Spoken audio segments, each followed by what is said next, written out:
following program is a special presentation of the Big Ten Network, produced in association with Michigan State University.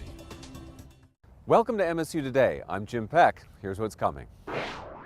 Saying goodbye to the band. What's up with the bees? Engines running on plants? Windbony.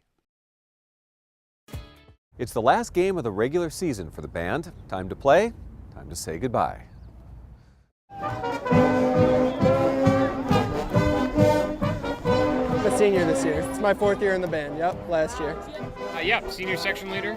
Just finishing up here with Spartan Tubas. Heck of a thrill ride. It's been one of the best times of my life. This is actually my last semester on campus. I'm graduating, walking in fall. Kind of hard, 5 years in the marching band, that's a long time. It's hard to leave it behind. It's kind of a bittersweet moment. You know it's your last game, but you know it's kind of your time to leave. A lot of emotions going through your mind. It's nice to know it's ending, but you're sad to leave. They'll probably have a couple teary moments as well.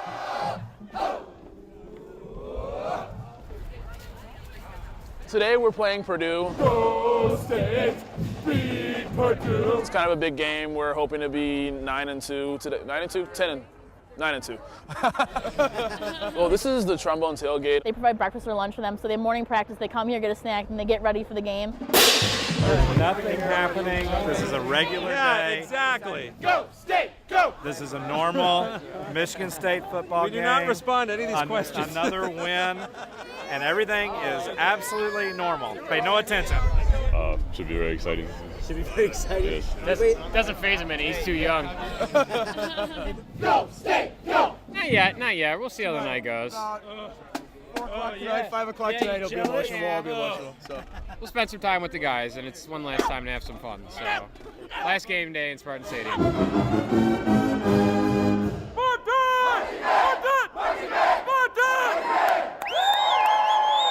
Should be a fun game, hopefully. Hopefully it won't rain. I'm actually a son of the band, so I'll be fine. For being a senior, I guess really the nostalgia of the last game stuff that we have. Yesterday was the last practice. It's kind of nice not to have to go to practice anymore. The people that have changed my life, you know, and the way that the band always helps you to push yourself to the next level in everything that we do, and it really has helped me do that in my life as well. So. It's really sad, like having the people like leave and everything. I know there's been a lot of tears in the last few days. Probably will be today after the game, but it's sad and it's happy to see, you know, people moving on. From going from being a freshman and having no idea and scared and coming in here and then becoming a senior and teaching somebody how to do everything, it really is great. This is Adams Field, that's Spartan Stadium, this is our campus, and this is the last chance for that. And we'll march to the stadium, pregame. I think we're honoring the seniors and everything today. It's the last day for the senior football players. Number 21, And then the game.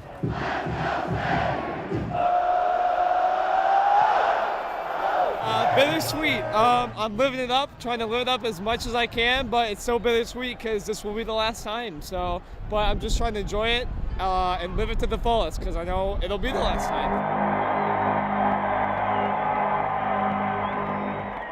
to All-American Marching Band and our defective halftime show.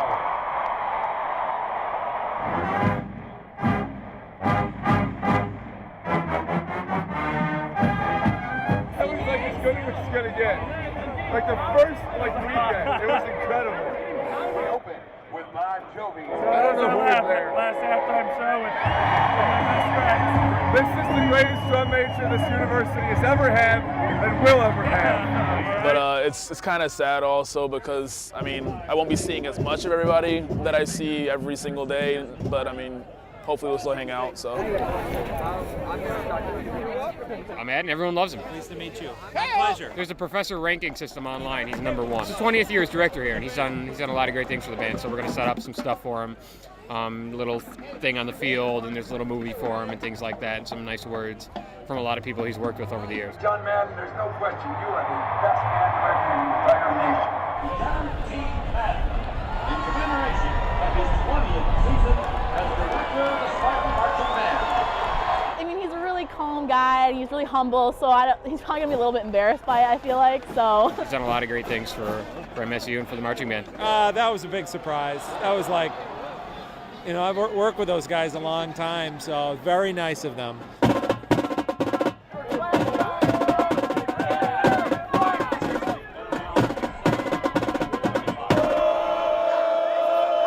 They have strong traditions within the band that we follow, and it's just a great time. At the end of the game, we march back to Adams. When we march back from the stadium, we'll march around the Sparty statue. That's a long-standing tradition that goes back a long time. And then the seniors will get roses, the symbol of the conference, and we drop them into the Red Cedar River as we cross the bridge back up to Adams Field. Tradition within the marching band is to throw a rose and our mouthpiece in the river into the Red Cedar. All the seniors throw a rose off the bridge in commemory of our leaving the band, and then we finally get to sing the second verse, which is the only time we'll be able to sing it. We sing the alma mater at Adams Field. Then the seniors sing the second verse of the alma mater alone. The first verse is about, how beautiful our campus is, how much we love it, and the second verse is about leaving it behind, like we're going to do, and I'm tearing up just thinking about it. Folks, can you congratulate these guys?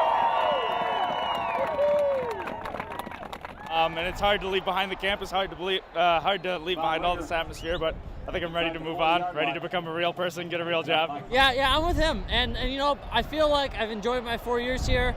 All 4 years in the stadium has been great. We had an opportunity to go to a bowl trip last year. We'll have one this year. And but it's good. I've enjoyed my 4 years, and I'm ready to move on. It's been a good time. This time last year, we were hoping that we go to a bowl game. Still waiting for the sixth win, the seventh win, and everything to get guaranteed. But no, we know we're going someplace this year. Now we're just sitting back waiting to see where we go. Bowl games is not a luxury we've had a lot the last few years. So last year was a lot of fun, and we're hoping for a better trip this year. So it's a free trip. We're going someplace warm, hopefully. So, we get to go down there, support the team. It's an awesome time. I just love one more chance to see another game and, another chance to travel with all my friends. It really is great. The friends that I've made in band, I'll have forever.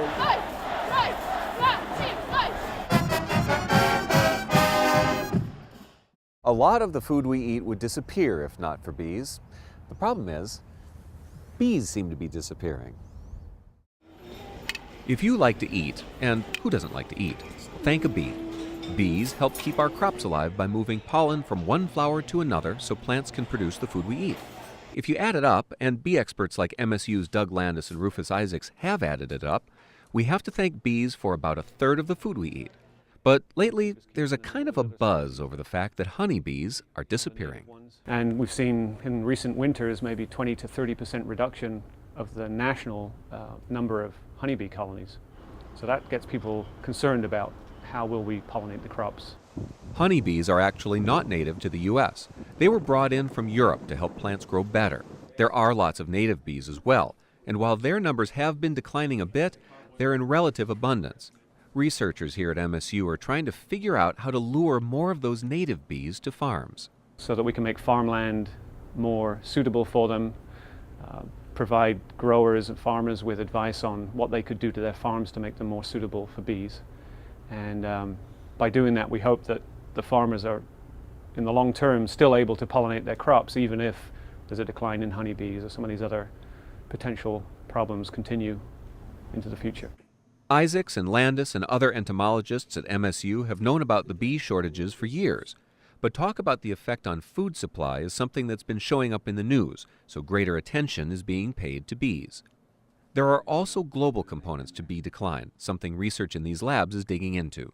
There's a recent study that's shown that there's more and more crops being planted that are dependent on pollinators, so more fruits and more vegetables being planted, especially as developing countries get some more money and move up the development sequence. They are getting more plantings of nuts and fruits and vegetables.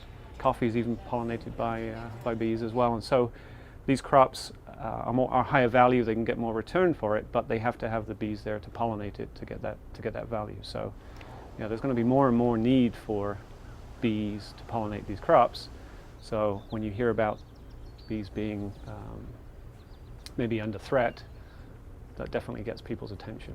MSU is taking a lead in the research of pollinators. This is a state with a rich heritage of agriculture. MSU has deep roots in ag as well, and bees are intimately connected to those crops. So it only makes sense.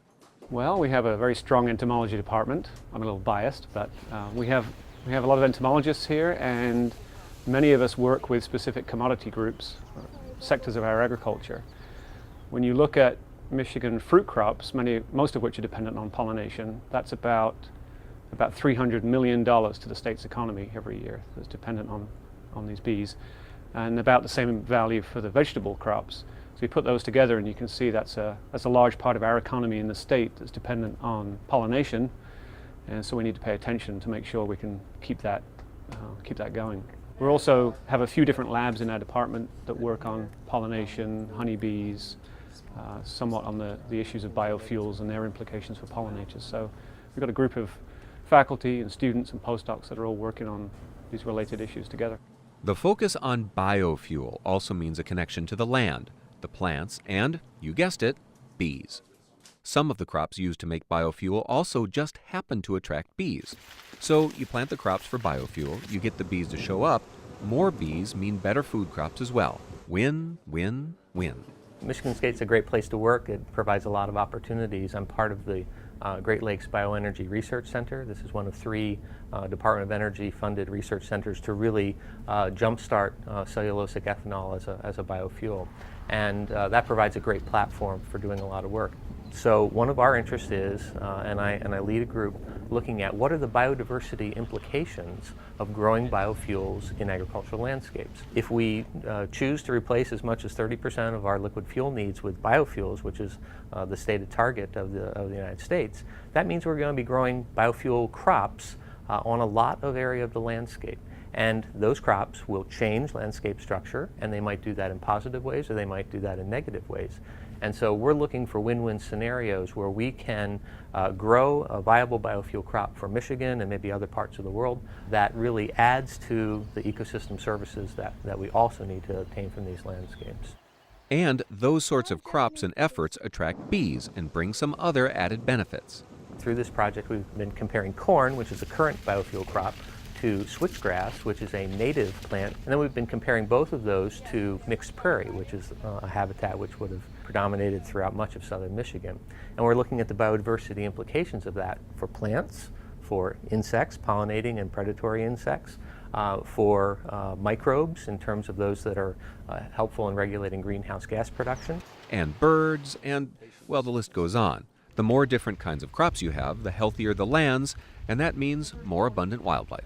Is it possible that we can grow biofuels in the southern Michigan landscape that benefits birds of conservation concern, pollinating insects, predatory insects that could yield services to other parts of the farm landscape, and maybe provide restoration of ecosystems that have largely been lost from the landscape? So it looks to us like we have a really good possibility for a win-win situation.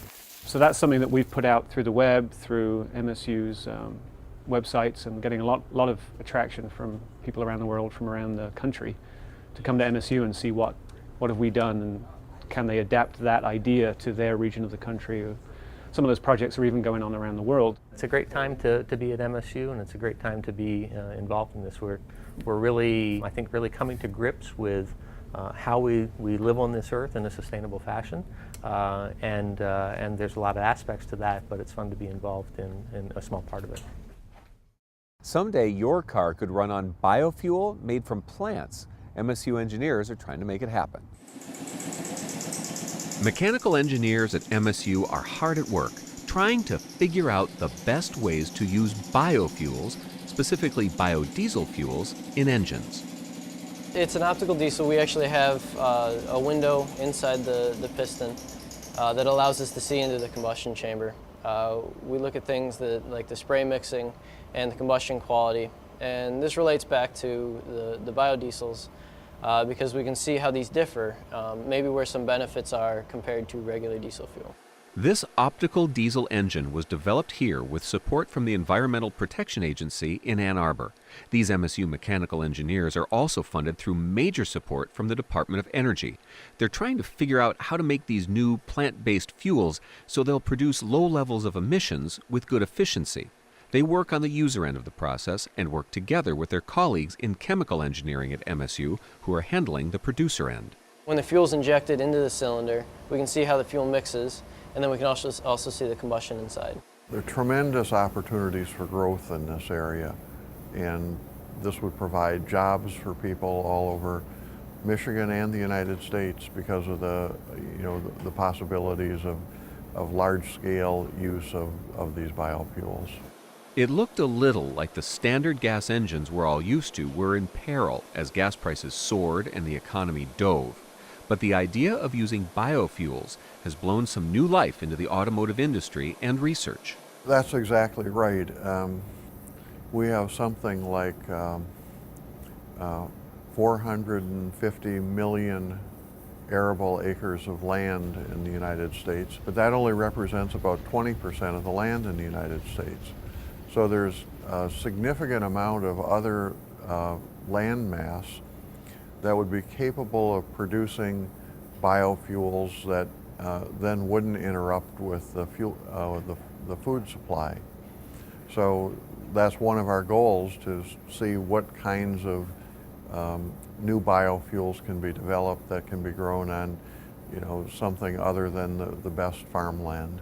Michigan State University is sometimes thought of as an ag school, and today the idea of ag is about as cutting edge as it gets. These days, ag means new sources of energy, creative ways to feed the world, sustainability, and everything green, not just Spartan green. We're ideally situated as an ag school and with high-quality biologists and plant geneticists to determine what the effective pathways are for developing biofuels, and then with the appropriate input from chemical engineers that actually are responsible for refining this fuel, and mechanical engineers that are responsible for developing combustion systems that use the fuel. We're ideally suited to be the ones to develop the next generation of biofuels. And he says if you think the idea of engineers working with an ag school and with farmers is strange, you are so wrong. Actually, farmers are almost by default have to be engineers. They're required to repair things and understand how things work and make decisions based on economic conditions. So a farmer is a farmer engineer, really. So if you were ready to write off the importance of farmers, you'd be wrong. And if you were thinking we might not need so many so-called gearheads, well, you might want to rethink that too.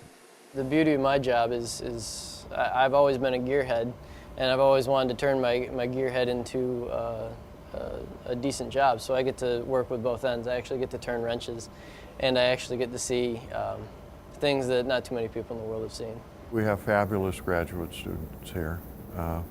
As you saw with Cody Squibb, they get involved in the project, and it isn't very long before they actually are having the main responsibility for conducting the daily work on the project. And by the time they finish with their master's or PhD activity, they're able to carry out this kind of research on their own. A new generation of fuels, a new generation of engineers, even a new generation for an old ag school. Sounds pretty good, doesn't it? Do you do windows?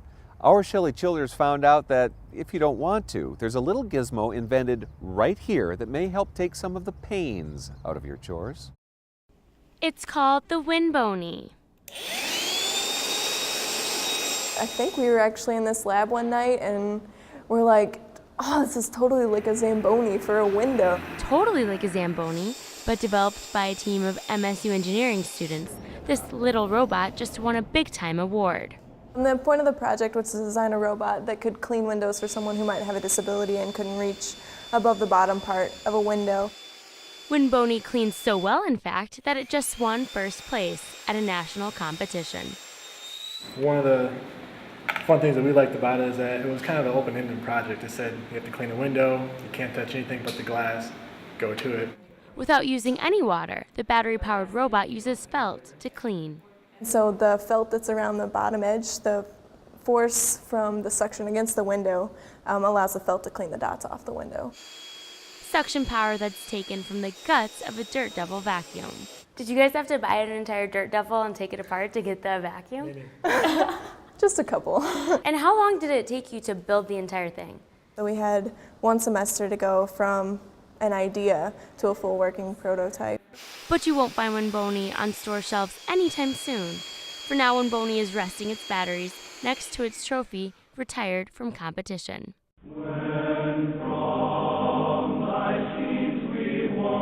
We leave you with the second verse of the alma mater, and we say farewell to the seniors in the band.